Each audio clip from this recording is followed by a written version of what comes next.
जय श्री राम दोस्तों। हर साल हम दीपावली मनाते हैं, घर सजाते हैं, दीप जलाते हैं, मिठाइयाँ बांटते हैं और माँ लक्ष्मी की पूजा करते हैं। लेकिन क्या कभी आपने सोचा है कि अगर ये पूजा वास्तु शास्त्र के नियमों के अनुसार की जाए तो इसका प्रभाव कहीं गुना बढ़ जाता है। जी हाँ, इस बार हम करेंगे दीपावली पूजन एक विशेष तरीके से।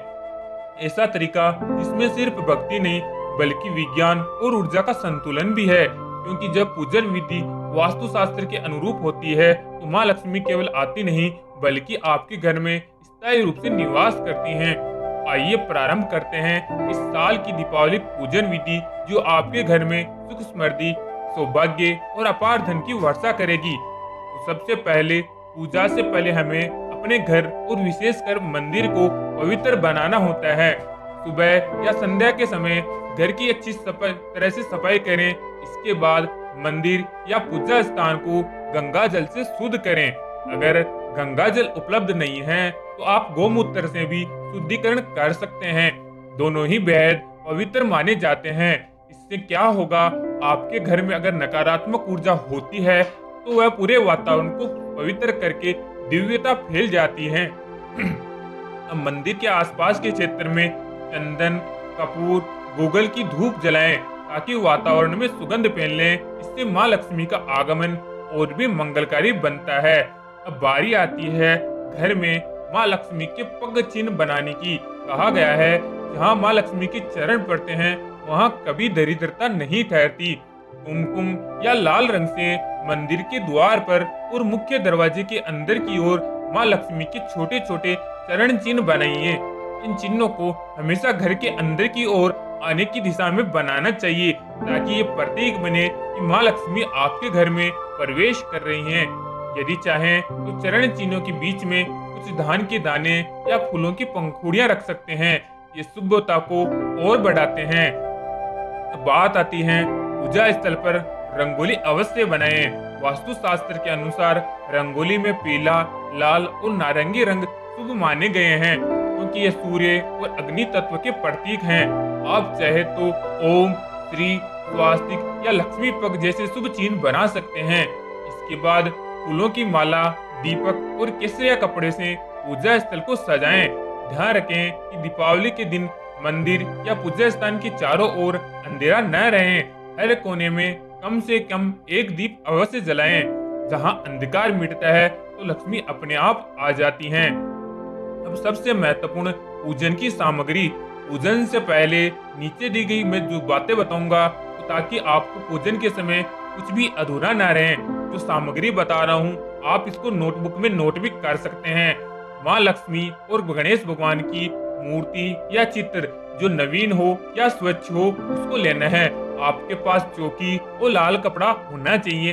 उसके बाद नंबर 2, जो पूजन की जो चौकी बताई थी उसके ऊपर लाल कपड़ा आप रख सकते हैं, वैसे पीला भी रख सकते हैं लेकिन लाल सर्वोत्तम माना गया है। उसके बाद में नंबर 3 में है गंगा जल और गोमूत्र। नंबर 4 है कलश, तांबे या मिट्टी का हो सकता है। नेक्स्ट है नारियल। नंबर 6 है पंचामृत जो दूध, दही, घी, शहद और शक्कर के मिश्रण से आप बना सकते हैं। नंबर 7 है रोली, चावल अक्सर जो होने चाहिए यानी खंडित चावल नहीं होने चाहिए, और हल्दी। नंबर 8 में सिंदूर, केसर और कुमकुम होना चाहिए। नंबर 9 में दुर्वा जो सिर्फ गणेश जी को आपको चढ़ाने के लिए रखनी है। नंबर 10 में कपूर, धूप, दीप, रुई, घी और तेल रखना है। नंबर 11 में पान के पत्ते, सुपारी, लौंग और इलायची रखनी है। नंबर 12 में पंचमेवा यानी काजू, किशमिश, बादाम, अखरोट और खजूर रखना है। नंबर 13 में मिठाई, खासकर केसर और बूंदी लड्डू आपको लेकर आना है। नंबर 14 में सिक्के और नोट यानी आपके पास जो भी धन है उस दिन आपको जो लक्ष्मी जी की पूजा होगी उसके अंतर्गत जरूर रखना है, क्योंकि ये धन का प्रतीक होता है। नंबर 15 में फूल, विशेष रूप से कमल का, गेंदे या गुलाब का आप रख सकते हैं। नंबर 16 में आपको एक और कपड़ा साथ में रखना है जो पीला और लाल हो सकता है। नंबर 17 में घड़ी या कलश पर बांधने के लिए लाल रंग की मोली होनी जरूरी है। नंबर 18 में अगरबत्ती, दीपदान और थाली। थाली की बात करें तो तांबे की थाली सर्वोत्तम मानी गई है, फिर भी आपके पास जो थाली है वो चल जाएगी। नंबर 19, कच्चा दूध, शहद और शक्कर होनी चाहिए। उसके बाद में अगर आप व्यवसायी हो तो नए बही खाते या आपकी डायरी भी इसमें रख सकते हो। अभी सबसे इम्पोर्टेंट आती है कि पूजन की दिशा और मूर्ति स्थापना कैसे करें। तो वास्तु शास्त्र के अनुसार पूजा स्थल हमेशा उत्तर पूर्व दिशा यानी ईशान कोण में ही होना चाहिए। यदि यह संभव न हो तो पूजा दक्षिण दिशा में कभी नहीं करनी चाहिए। मूर्ति की दिशा क्या रखें, तो माँ लक्ष्मी को पूर्व या उत्तर दिशा की ओर मुख करके बैठाना है। भगवान गणेश को और माँ लक्ष्मी के दाहिने ओर स्थापित करना है। माँ सरस्वती को बाईं ओर रखा जा सकता है। मूर्ति या चित्र को चौकी पर लाल रंग या पीले कपड़े पर रखें। उसके नीचे थोड़ा चावल के दाने बिछाएं। ये स्थायित्व का प्रतीक है। इसके अलावा ये ध्यान में रखना सबसे बड़ी गलती लोग कर देते हैं। इस दिन माँ लक्ष्मी जी की खड़ी मूर्ति या खड़ी तस्वीर ले आते हैं। वो आपको गलती नहीं करनी है। हमेशा माँ लक्ष्मी की विराजित या बैठे हुए मूर्ति लानी है। इसके अलावा इस दिन आपको खास कर एक चीज और करनी है जो कोई आपको नहीं बताएगा। इस दिन आपको भगवान विष्णु जी की भी मूर्ति अपने मंदिर में स्थापित कर लेनी है, अगर आपके मंदिर में नहीं है। क्योंकि आपको भी पता होगा हमारे भारतीय समाज की ये रीत है कि अगर पतिदेव को ना बुलाया जाए तो पत्नी के आगमन का कोई महत्व नहीं रहता। इसलिए आपको विशेषकर भगवान विष्णु जी की भी आरती और पूजा उस दिन जरूर कर लेनी है। अभी बात करते हैं पूजन विधि आरंभ की। तो आरंभ करते हैं असली पूजन की। तो पूजा के समय पूरा परिवार उपस्थित रहना है। ध्यान रखें, सबसे पहले दीपक जलाएं। यह अग्नि तत्व को जागृत करता है। उसके बाद में आचमन करें। 3 बार जल ग्रहण कर मन, वाणी और शरीर को पवित्र करें। उसके बाद में संकल्प ले। अपने दाहिने हाथ में जल, फूल और चावल लेकर संकल्प बोले, ओम मम सर्व पाप क्षय पूर्वक श्री लक्ष्मी गणेश प्रसाद सिद्धयत्र दीपावली पूजन करिशम। उसके बाद में आपको गणेश जी का पूजन करना है। तो भगवान गणेश को पहले पूजा में यानी स्मरण करना है, याद करना है, ओम गण गणपते नमः। उसके बाद दुर्वा, फूल और मोदक उनको अर्पित करना है। उसके बाद में माँ लक्ष्मी का पूजन करें। अब माँ लक्ष्मी को स्नान कराएं। पहले गंगा जल, फिर पंचामृत और फिर शुद्ध जल से स्नान कराएं। माँ को वस्त्र, गहने, फूल और इत्र अर्पित करें।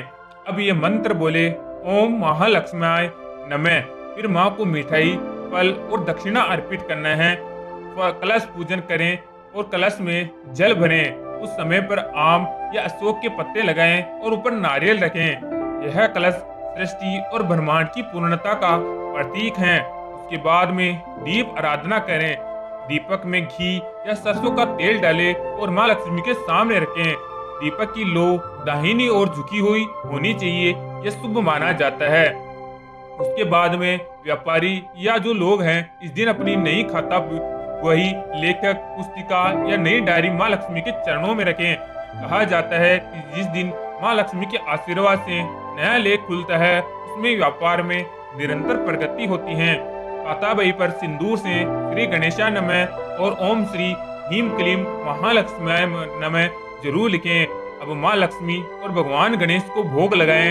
इस दिन मीठा भोग सर्वोत्तम माना गया है, विशेषकर खीर, लड्डू, नारियल या चावल की खीर।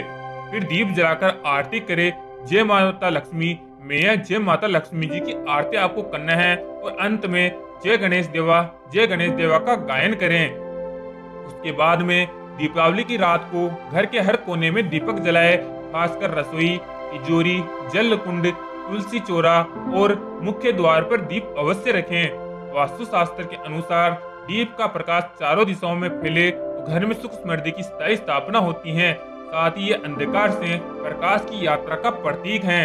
अभी आपको विशेष सुझाव यह है कि दीपावली की रात झाड़ू न लगाएं और न ही कचरा बाहर फेंकना है। घर में झगड़ा या ऊंची आवाज में बोलना अशुभ माना जाता है। पूजा के समय लाल, पीले या केसरिया वस्त्र आपको पहनने हैं।